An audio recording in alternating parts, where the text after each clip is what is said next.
আসসালামু আলাইকুম গাইস, সবাই কেমন আছেন? আশা করি সবাই ভালো আছেন। তো আজকে আমার অবস্থা বেচালার। বউ টাকা সত্ত্বেও আজকে আমি বেচালার। বউ গেছে বাপের বাড়ি। তো আমি আজকে কি করব? ঘুম থেকে উঠলাম, শরীরটা জাকি দিলাম একটু। জাকি দেওয়ার পরে একটু ওয়াশরুমে গেলাম, দাঁত ব্রাশ করলাম, ফ্রেশ হলাম।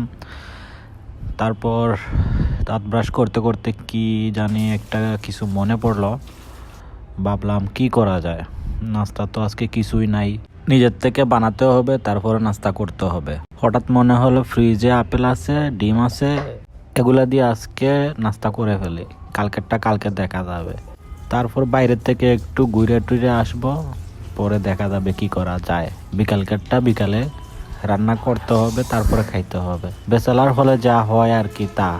বউ যা রান্না করে দিছিল ওগুলা গরম করে খাইছি কয়েকদিন, তারপরে পেট ব্যথা করতেছে। বাসি খাবার খেলে যা হয় আর কি তা।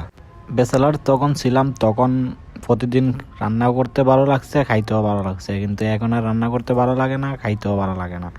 নিজে রান্না করব তারপরে খাবো, দূরও নাই খাইলাম একবেলা তো কি হয়েছে, এগুলা ভাবতেছি আর খাইতেছি। খাওয়া দাওয়া শেষ করলাম, খাইতেছি আর ভাবতেছি কি করব। বাইরে যাব, একটু হাঁটবো, বাইরের হাওয়া বাতাস খাবো, তারপরে দুপুর বেলার জন্য কিছু করা যায় কিনা সেটা ভাবতেছি। আসল কথা হলো, জীবনে খাইতে হলে যে কতটুকু কষ্ট করতে হয় সেটাই মনে পড়ে গেল এখন। আসলে পৃথিবীতে সবচেয়ে কষ্টের কাজ হলো খাওয়া। তোমার খাওয়ার জন্যই এত কিছু। যদি আল্লাহ পেটটা না দিত তাইলে কতই না ভালো হতো না। আজকের ভিডিওটা এই পর্যন্ত। সবাই ভালো থাকবেন, সুস্থ থাকবেন। আসসালামু আলাইকুম।